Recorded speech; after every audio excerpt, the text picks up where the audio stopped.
So in terms of the cost of sponge cities,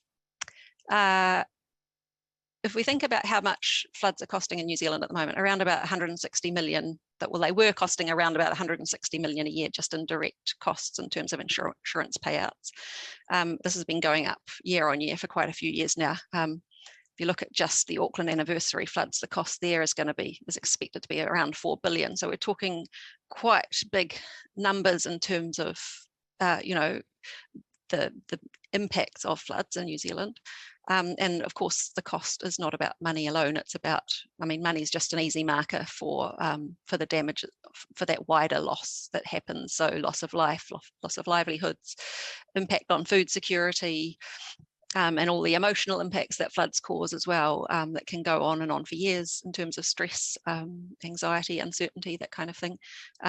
And then also loss of significant cultural places such as burial sites, and traditional food collection sources.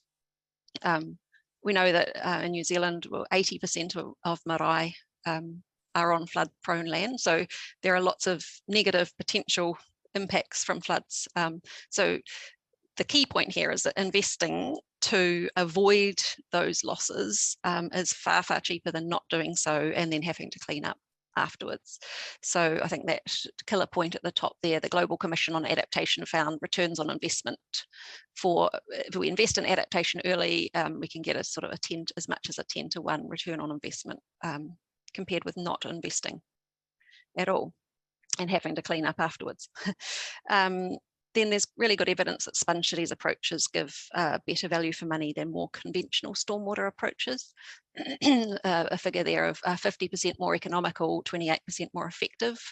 Wuhan, another example from China, which we know for other COVID-related reasons, but in this case, it's a positive news story. So they transformed themselves to a sponge city and saved $600 million US, which is more than $1 billion New Zealand, compared with the cost of equivalent grey infrastructure. So lots of good reasons to do it from a cost benefit as well.